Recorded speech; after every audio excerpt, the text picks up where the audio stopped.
Hi friends, YouTube पर आप सभी का स्वागत है। दोस्तों, मैं फिर से आप सभी के सामने BHDC 134 का एक बहुत ही महत्वपूर्ण प्रश्न को लेकर आया हूं इस वीडियो के माध्यम से। और यह एक ऐसा प्रश्न है जो हर बार एग्ज़ाम में आता है और इस बार भी एग्ज़ाम में आने की संभावनाएं काफ़ी ज़्यादा है। तो आप इस प्रश्न को ज़रूर से ज़रूर पढ़ के जाइए, क्योंकि मैं जो प्रश्न आप सभी को बताने वाला हूँ यह प्रश्न हमेशा प्रीवियस ईयर के प्रश्न में पूछा जाता है और इस बार भी एग्ज़ाम में आने की संभावनाएं 100 में 100% है। तो आप ज़रूर से ज़रूर इस प्रश्न को पढ़ के जाइए, क्योंकि मैं जो प्रश्न बताने वाला हूँ यह इस प्रश्न से संबंधित, इस कहानी से संबंधित प्रश्न एग्जाम में रहेंगे ही रहेंगे। ओके, तो आइए चलते हैं या जानते हैं कि कौन सा प्रश्न है जिससे हमें पढ़ने चाहिए, जो कि एग्ज़ाम के लिए काफ़ी ज़्यादा इम्पोर्टेंट है। तो प्रश्न एग्ज़ाम में आता है कि वापसी कहानी का प्रतिपाद्य या उद्देश्य को लिखो। ओके, एक चीज़ बता दूं, प्रतिपाद्य बोले या उद्देश्य बोले दोनों का अर्थ मीनिंग एक ही होता है। ओके, तो वापसी कहानी का प्रतिपाद्य या उद्देश्य को लिखो। तो सबसे पहले आपको हेडिंग देना है, लिखना है वापसी कहानी का उद्देश्य, जैसा कि मैंने PDF में लिखा है। ओके, सबसे पहले आपको लिखना है कि प्रस्तुत कहानी वापसी जो है उषा प्रियवंदा द्वारा लिखा गया एक मर्म स्पर्शी और हृदय स्पर्शी कहानी है। इस कहानी के माध्यम से उषा प्रियवंदा ने यह बताया है कि किस तरह एक मनुष्य अपनी सारी जिंदगी मेहनत और मजदूरी करने के बाद, रिटायरमेंट होने के बाद जब वह अपने घर वापसी करता है तो उसके मन में भी कई आशाएं होती हैं।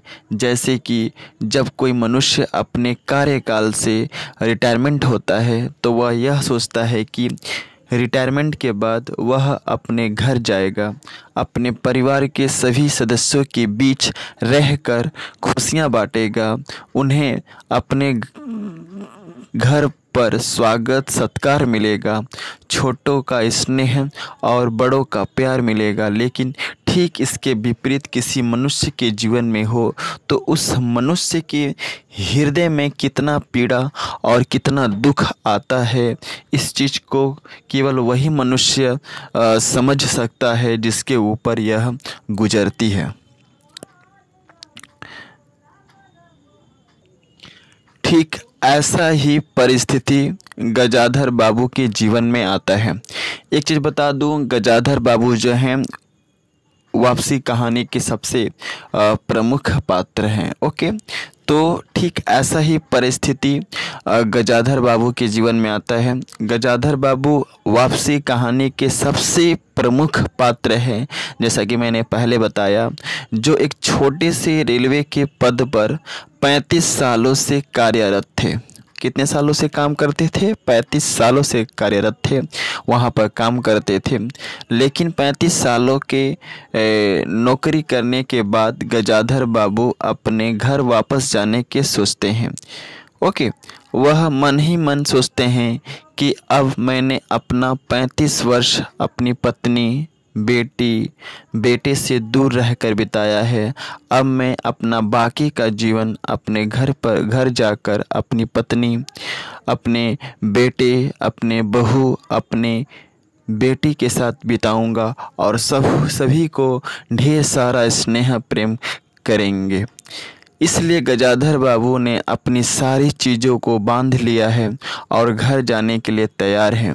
लेकिन जैसे ही गजाधर बाबू अपने घर पहुंचते हैं तो देखते हैं कि घर परिवार के सभी सदस्य अपने अपने कामों में व्यस्त रहते हैं, कि कोई भी उनका ख्याल नहीं रखता है। यहाँ तक कि उनकी पत्नी भी उनसे काफ़ी दूर रहती है। जिस पत्नी के स्नेह को याद करके उन्होंने अपना 35 वर्ष का जीवन अपनी पत्नी से दूर रहकर बिताया। उन्होंने सोचा था कि जब अवकाश के बाद अपने घर जाएंगे तो उनको अपनी पत्नी का ढेर सारा प्यार और स्नेह मिलेगा, लेकिन ऐसा उनके जीवन में नहीं होता है। पत्नी केवल अपने कामों में मग्न रहती है और उनका ख्याल नहीं रखती है। इसके अलावा बेटे और बहू अपने निजी वैवाहिक जीवन में इतना व्यस्त रहते हैं कि वे भी उनका ख्याल नहीं रखता है। यहाँ तक कि उनकी बेटी भी अपने पिता की एक नहीं सुनती है, बल्कि पिता जब किसी कारण उसे डांटते हैं तो वह मुंह फुलाकर बैठ जाती है और उनसे बातें नहीं करती है। साथ ही साथ पत्नी, बेटा, बहू या पत्नी नहीं चाहती है कि उनके निजी जीवन में गजाधर बाबू हस्तक्षेप करे। इस तरह उषा प्रियवंदा ने यह दिखाया है कि रिटायरमेंट के बाद जब कोई व्यक्ति अपने घर वापसी करता है तो उसकी शेष जीवन में भी घर परिवार के सदस्य से उन्हें उपेक्षित व्यवहार मिलता है, जिसकी कल्पना गजाधर बाबू ने अपने घर से दूर रहकर कभी नहीं किया था। ओके, तो आई थिंक जो है इस कहानी का आप सभी को उद्देश्य मिल गया होगा। और एक चीज़ बता दूं कि मेरा एक टेलीग्राम चैनल है जिसका नाम है इग्नू लर्नर। ओके, तो आप इस टेलीग्राम चैनल से ज़रूर जुड़ जाइए, क्योंकि जैसे ही आप टेलीग्राम चैनल से जुड़ते हैं मैं इसका PDF आप सभी को दे दूंगा। और मैंने अपने टेलीग्राम चैनल का लिंक इस वीडियो के डिस्क्रिप्शन में दे दिया है, तो आप जल्दी से जल्दी आप टेलीग्राम चैनल से जुड़ जाइए। और जैसे ही आप टेलीग्राम चैनल पर आते हैं मैं इसका PDF आप सभी को दे दूँगा।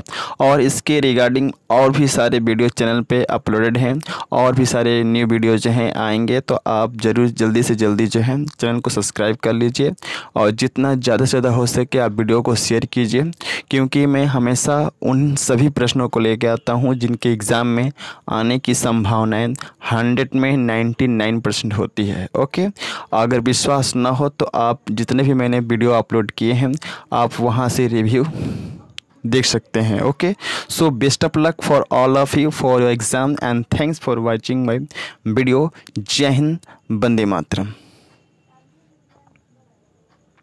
और एक चीज़ कहना चाहूँगा कि बहुत सारे ऐसे बच्चे हैं जिन्हें सिलेबस नहीं मालूम है कि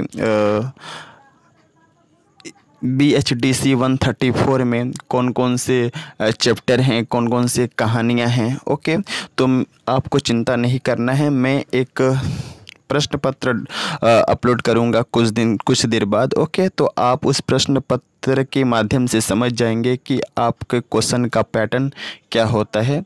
तो आपको टेंशन नहीं लेना है, आप बेफिक्र रहिए। और जो मैं इम्पोर्टेंट क्वेश्चन आपको आंसर के साथ प्रोवाइड कर रहा हूँ आप उसके ज़रूर पढ़िए। Okay, so again thanks for watching my video. जय हिंद, वंदे मातरम।